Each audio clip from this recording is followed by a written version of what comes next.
We're in Proverbs chapter 29, verse 9.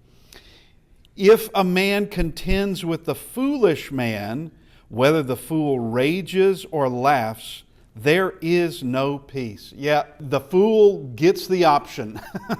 And it's one or the other. There is either rage or there is mockery. Either way, it's going to be upsetting. And either way, there is unease, there's disquiet, there is upset. And contending with a fool, I expect there to be mockery or rage. And we see a lot of that. Matter of fact, get a belly full of it every day, of fools making a mockery of anything that is good and anything that belongs to Christ or is assumed to belong to Christ. Because there's a lot of false doctrine out there and falsely charged against Christ. All right, Proverbs 23 and verse 9, do not speak in the hearing of a fool, for he will despise the wisdom of your words. Here is this whole idea of there is no peace. It may be wise just to walk away and let fools be fools. And the fool, what the fool is going to do is precisely what he's going to do. And you know the difference. Know when to answer a fool according to his folly, and know when not to answer a fool according to his folly, because the fool may destroy your peace and tranquility, and it's gone for the day, and you've done nothing but frustrate yourself. Now we can go further into this, into what Jesus states in Matthew chapter 7, verse 6. Do not give what is holy to the dogs, nor cast your pearls before swine, lest they trample them under their feet and turn and tear you in pieces. He's not talking about literal dogs and swine. He's talking about people. There are certain types of people that they will rage, and murder means nothing to them. Human life means nothing to them. They will turn and rend you, which is precisely what he's saying. Don't give what is holy to the dogs. So let the dogs be dogs. Well, in this case, yeah. And it comes down to really a judgment call on this. I remember a young fella years ago talking about, he was in another country, talking about, and it was a foolishness on his part, of trying to have a Bible study with a drunk. Well, you can't.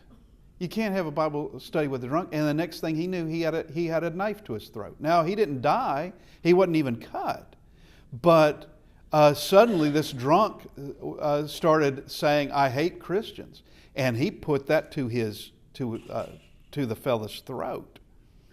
And fortunately, nothing happened.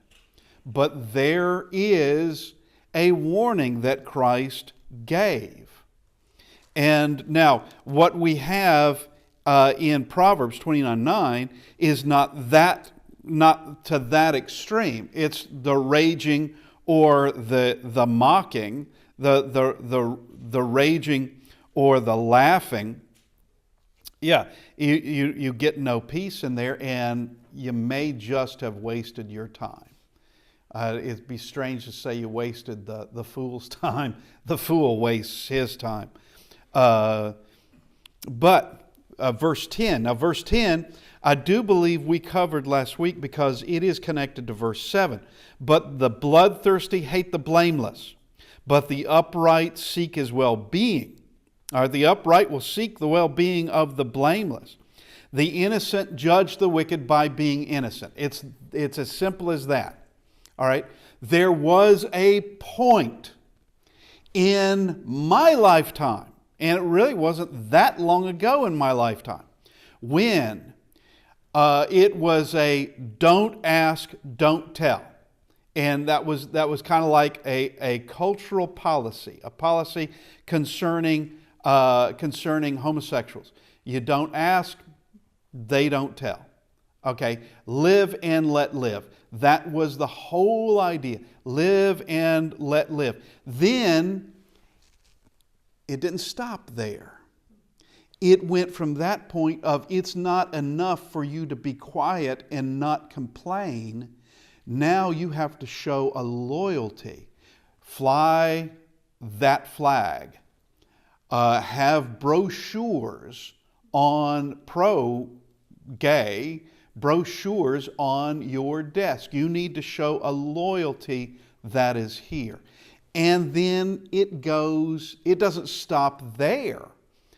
It continues to that of showing just minor things is not enough. You have to have something in the game. You've got to do more than that. You've got to do more than that. And this doesn't stop. All right?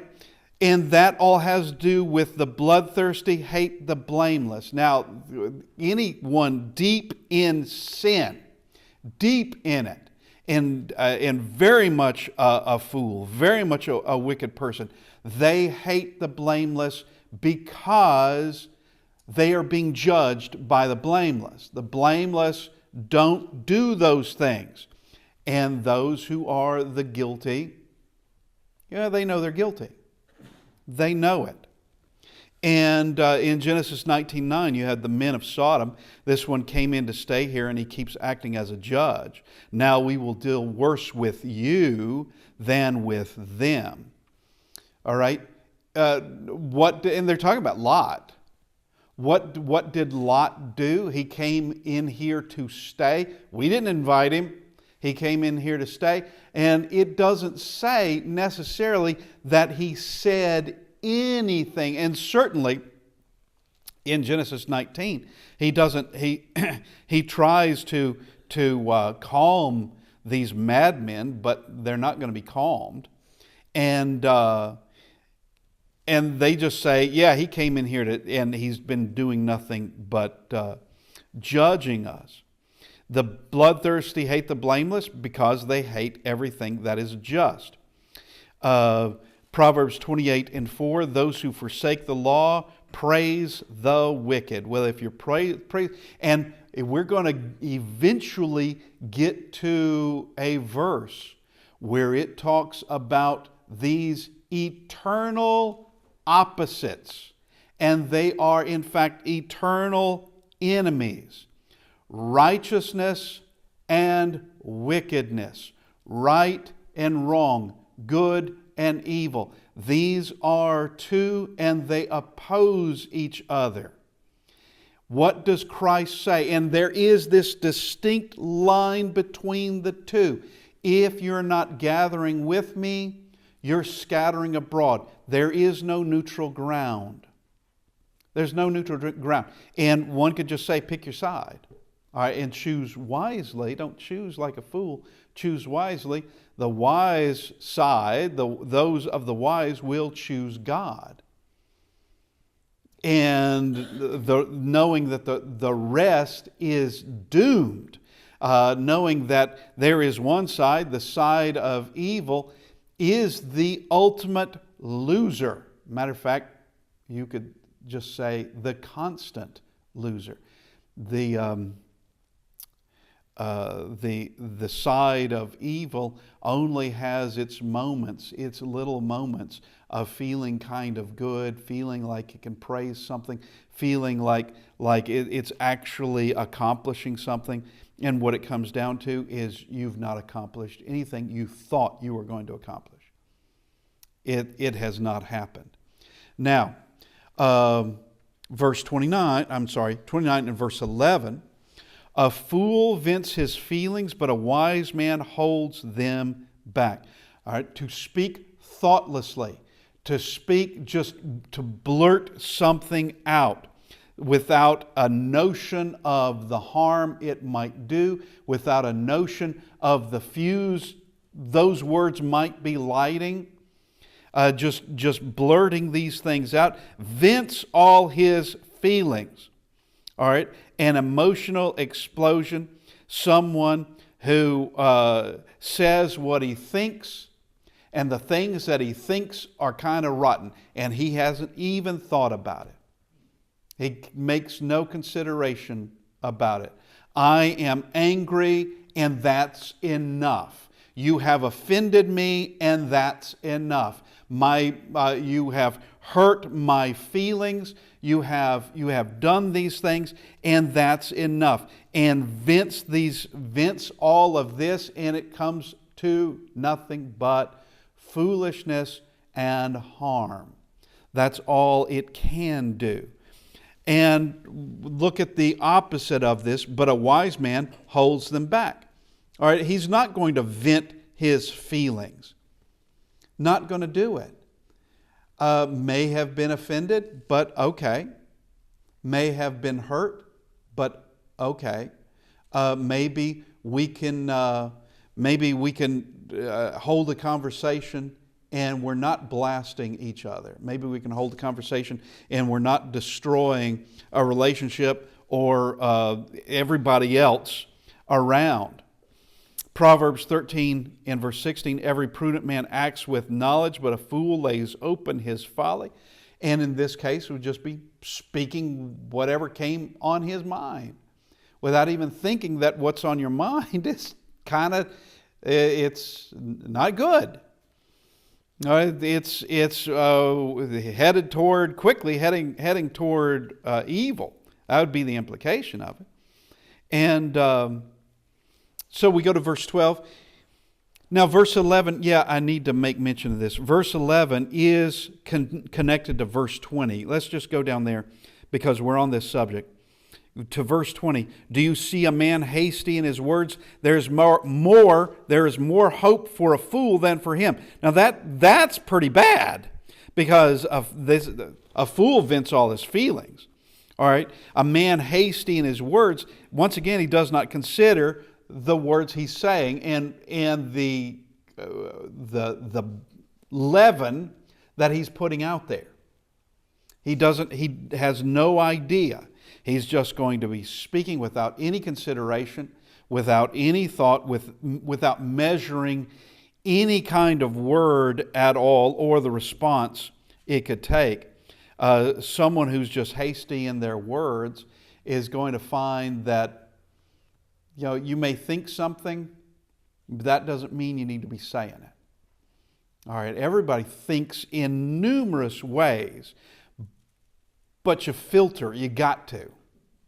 And sometimes, I have walked away from a situation where I thought it was one way, but it turned out, it was another way entirely.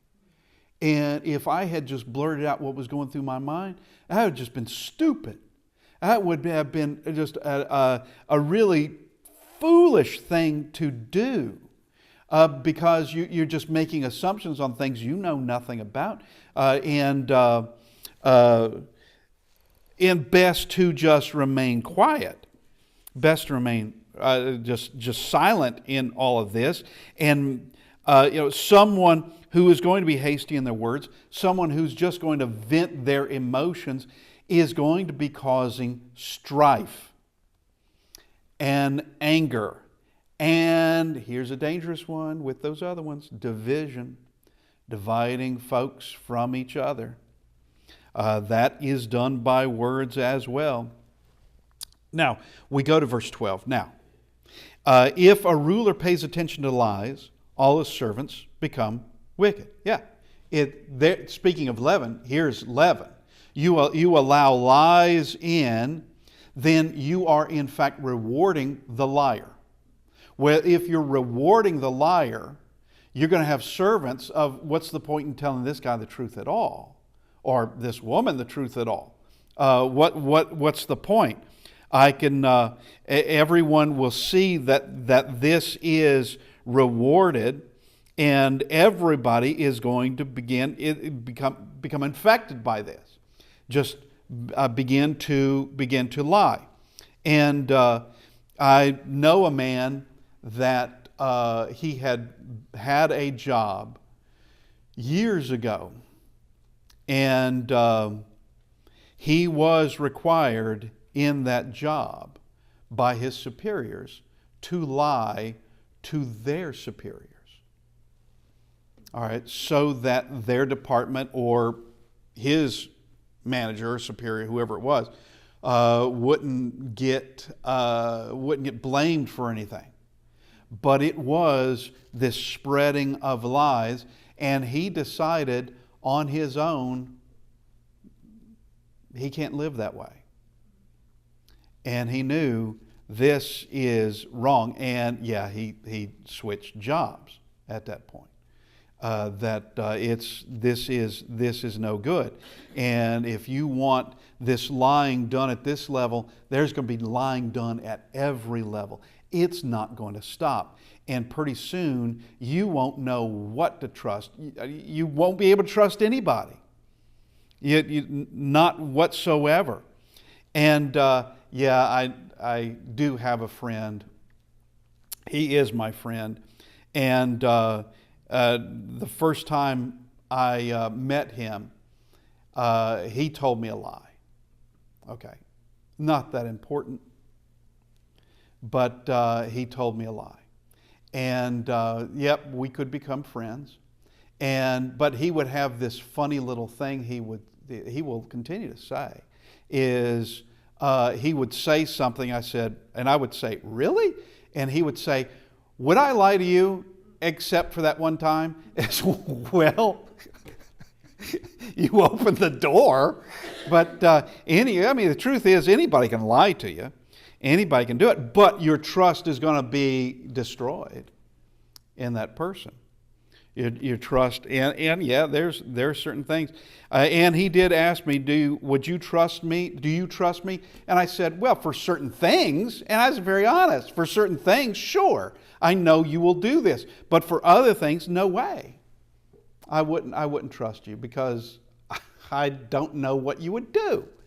But if a ruler pays attention to lies, he is just going to encourage everybody to lie. That's what he's going to do. And we can take this and go down to verse 16.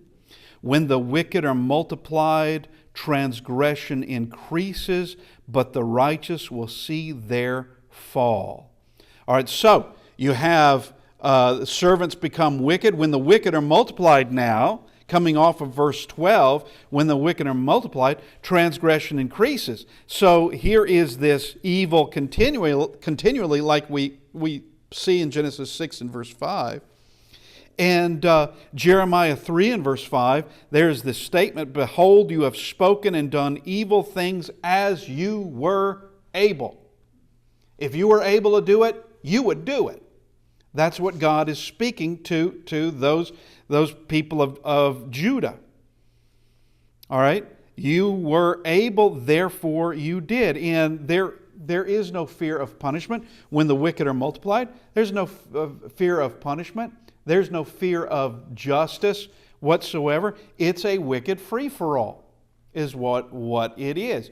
And, you just know that instinctively that if you're the only one who got in trouble, all right, there'll be punishment for that because that's kind of effortless to those who would do it. But if there's 1,000,000 of you who are getting in trouble, then you know you kind of get lost in the crowd. And everybody else's wickedness kind of masks yours and hides yours. And you're just, I could say a needle in a haystack, but really you're just more hay in a haystack. And now, we also have connected to this as well, verse 18, where there is no revelation, the people cast off restraint, but happy is he who keeps the law. So, once again, the second part of this is going to help us with what we have in the beginning. Where there's no revelation, well, what does that mean? It does mean the law. It does mean the law of God. It doesn't mean that where people have no living prophets, that they're going to cast off restraint. And, we haven't had living prophets since the first century. And but it is not having the law of God. Yet there's no revealed word. That would be your revelation, meaning no word of God. And it's completely disregarded. Where there is no revelation, the people cast off restraint. There's no fear of God. There's no fear of punishment. There's no fear of a standard or a law that He has put in place. There's no fear of that. And it is a truth. And we can look at Romans 1 and show the history that is there. But it is a truth. You take God out of people's lives, or God taken out of a society, you're going to get a madhouse. And we can see it around us. What we're seeing today is the flowering fruit, the flowering plant of Darwin and atheism. We can see it. And the removal of God from people's lives. Do we get a more noble people? Nope. Do we get a more educated people? Nope. Do we get people that have no restraint? And with some, I do mean no restraint. Yes. Yeah, I remember it was a lady, member of the church, years and years ago. She talked about having gone to, I believe it's a middle school. She was working at the time as a substitute teacher, and it was a school she really didn't want to go to. But she described those children as off the chain, that they had no restraint. Okay, they had none, and evidently had no shame either. And I'm not sure that she ever went back. All right, so we come back up to verse 13. The poor man and the oppressor have this in common. The Lord gives light to the eyes of both. Now we do have Proverbs that speaks of those who oppress the poor. And that can be a ruler, but it doesn't necessarily have to be a ruler at all. But notice these two, the poor man and the oppressor, the one who is oppressing the poor man, they have this in common, that the Lord is a common point in there. The Lord gives light to the eyes of both. Now, this is what I believe it means. One, they have the same Creator. Number two, they are both given the Word of God. He's in both given the ability to reason. Whether that's used or not, He has done it. And He gives life to both. He gives... like in the book of James, we're not to show partiality to the rich man over the poor. And Exodus also speaks of not showing partiality to the cause of the poor man. That doesn't mean don't listen to the cause of the poor man, don't do what is just. It just means don't show partiality to him simply because he's poor. You don't do it. You don't turn justice upside down just because somebody happens to be poor, or someone happens to be just fill in the blank. That's not justice at all. And but the poor man and the oppressor, you have Luke 11:34. The lamp of the body is the eye. Therefore, when your eye is good, the whole body also is full of light. But when your eye is bad, your body also is full of darkness. We had lessons on this a few months ago, and that you do have the ability to see truth and allow light in. It's up to you to do it. In this case, one would say the oppressor obviously isn't doing it, but God's giving light nonetheless for the sake of the poor man and the oppressor as well. Now, verse 14, the king who judges the poor with truth. Now, this goes back to verse 7. The righteous considers the cause of the poor. All right. The king who judges the poor with truth, his throne will be established forever. That is the key to ruling people well. Justice must be done. Must be done. And justice is not hyphenated, as is often seen today. Justice means that the guilty are guilty and punished. The innocent are protected. That's what it means. And with the king who judges the poor with truth, well, 28 and verse 15, a wicked ruler over poor people, it speaks about that. Yeah, that's an oppressor there. But someone who judges the poor with truth, well, he is helping everybody then. Not just the poor man, he is helping everybody. And if a judge will in fact help one who gives no benefit to the judge, no financial benefit, that's for sure, the one who cannot bribe him, the one who really is weak and powerless, if a ruler will do that, all right, then he will do it for everyone. He will do it for everyone. If he is concerned with the weakest, then he's concerned with everyone. And it is with truth. His throne will be established forever. A throne is established by righteousness. That's 16 and verse 12. And we have seen where the land is established, the throne is established, the kingdom is established. And every single time it mentions that it is by justice it is done. Now verse 15. The rod and rebuke give wisdom, but a child left to himself brings shame to his mother. Every child needs direction. And it is hardwired in us as children to desire direction. Those that believe that their children will love them when they give them no correction whatsoever, that their children would love them, they are wrong.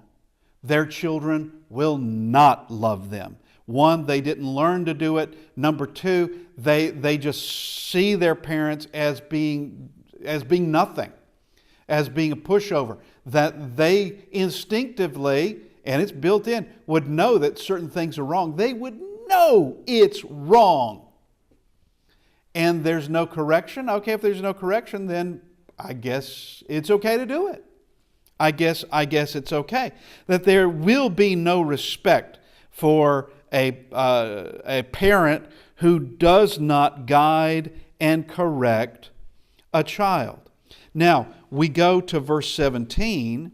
Correct your son and he will give you rest. Yes, he will give delight to your soul. That we must teach, we must correct. 13 verse 24, he who spares his rod hates his son, but he who loves him disciplines him promptly. We can also go to Jeremiah 10 verse 23. O Lord, I know the way of man is not in himself. It is not in man who walks to direct his own steps. We have to have, even as adults, we have to have direction. Where are you getting your directions from? That would be a good question. Where are you getting your corrections from? Now, children who were never corrected, who were never disciplined, grow up to be awful people. Unless there is some kind of change that the parents weren't responsible for, unless that child changes on their own, they will grow up to be terrible people. And the fact is, if you do not correct your child when they are small, eventually someone will be correcting your child. And that may be prison time. Someone will be doing it.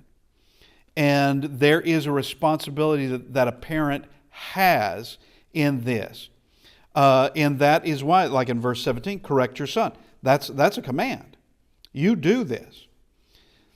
Now, we go to verse 16 in between these two. When the wicked are multiplied, transgressions increase, but the righteous will see their fall. Now, we've already discussed that, but I do just want to make mention concerning the righteous will see their fall. The wicked always fail. They have their day. They have their day of sunshine. They have the day of, I should rephrase that, their day of spreading misery. They do have that day. But it's a season.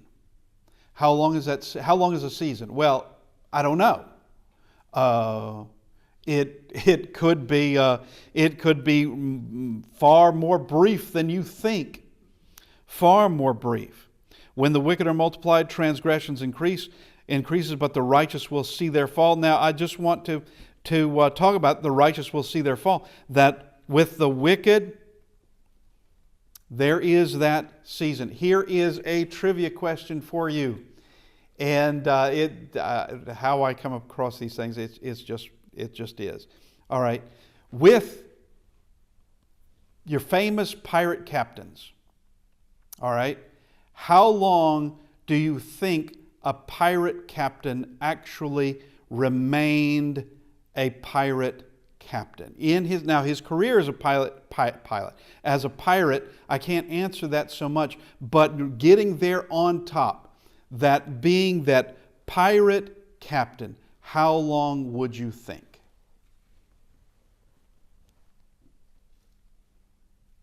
Okay, going back to the golden age of piracy back in the early 1700s,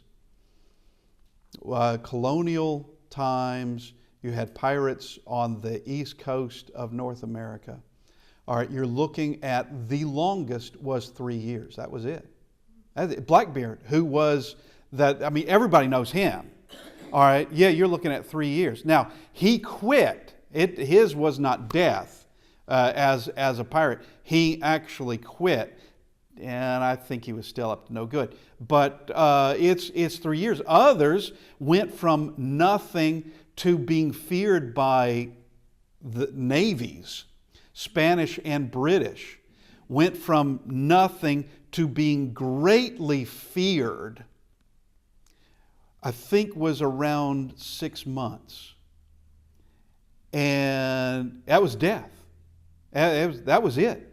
That was it. I mean, there's your moment of spreading misery. There's your moment of delight of doing as wickedly as you want to do. And the clock runs out. And we can also look at other folks, but there's no need in beleaguering it. The fact is that is exactly what happens. And I have met folks that changed their lives because they saw the direction they were going was leading right to the grave. They saw it. And they had the wisdom to step out of it. Now, we've done verse 17. Let's go to verse 18. We've done verse 18 where there's no revelation, the people cast off restraint. Yeah, you get rid of God, there will be no sense of morality.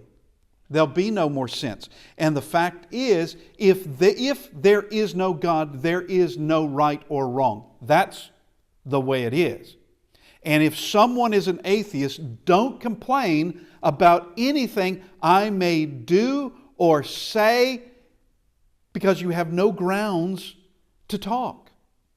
It's like with what Thomas Warren, it was a question to Antony Flew in their debate back in the 70s. Antony Flew was an atheist. Thomas Warren asked, Am I morally obligated to be an atheist? And Thomas Warren wasn't about to answer, Antony Flew was not about to answer that question. Because if you say that someone is morally obligated to be an atheist, where did that moral obligation come from? There is no obligation. There is no morality. And honestly, I think, I'm not going to try to prove it, I think I could be a better atheist than most atheists. Because I can just let it fly. All right? And it would be, of course I'd end up in prison or in the grave, but it just absolutely let it fly. I think that most atheists, they know there is a wrong. They know it. And they will complain loudly when they see something, you lied to me. Okay, so that's bad now. Okay, based on what? You stole from me. Okay, so based on what is that so wrong? You did these other things. Okay, how is that wrong? Under what standard is that wrong? If there's no restraint, if there's no revelation, then there's nothing. Absolutely nothing. Now we come to verse 19. A servant will not be corrected by mere words, for though he understands, he will not respond. Okay, understand this is to certain servants, not to every servant. This is certain ones. And with some, it will take more than words. It may take discipline to do it. All right? And that doesn't mean that someone like Joseph, when he was serving Potiphar in Potiphar's house, or when he was serving the prison guards when he was in prison, or when he was serving Pharaoh. All right, he wouldn't be in this category at all. But this is a type of servant, a type of person that, for though he understands, he will not respond. So he can be taught. All right, he can understand. He can be taught. He knows what you said. He knows it. He's just not going to do it because he believes he has a better way. He believes he has one. And under the context of this, he doesn't have a better way under this context. And he will not do what he's been called to do. He's not going to do it. Now, we've already looked at verse 20 today. Do you see a man hasty in his words? We've looked at that. Now we go to verse 21. He who pampers his servant from childhood will have him as a son in the end. Okay, this word pampered, we can, in English, it may not be the best word there is for it. But this would be a servant who's been in this home since childhood. This is treating this servant like a son, with the respect of a son, with the love given to a son, this making allowances, allowing this one to make mistakes, but correcting those mistakes. All right, this is not with whips and chains at all, nor is it necessarily with harsh words, but actually nurturing this child and becoming a man. You have him as a son in the end because he respects what he had and he knows the love that he was given. He knows it. Now, verse 22, an angry man stirs up strife, and a furious man abounds in transgressions. Yeah, it's just crime upon crime, sin upon sin. That's what you get from someone who's constantly angry. And personally, I've never known anybody that was just constantly angry. But I've seen them. And someone who's constantly angry, how do you live with that person? I don't know. I don't think you do. But there is nothing but this stirring up of strife. I've told you about a kid I grew up with. That is all he loved to do among kids that were smaller than him. Stirring up strife. He loved it. He loved spoiling your day. I say smaller than him, weaker than him, because the girls, he would stir up strife there.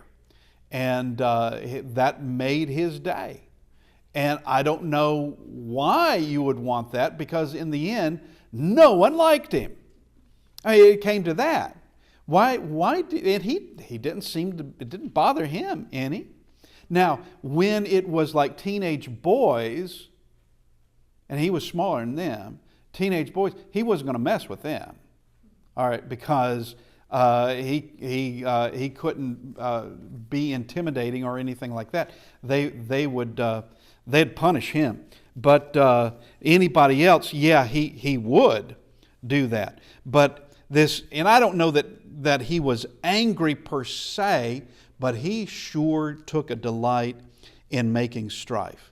He did. Now, an angry man, that is what he's going to do. And we can look at Proverbs 6:16 to 19, go back to that, and what is made mention there is these 6 things the Lord hates. Yes, 7 are abomination to him.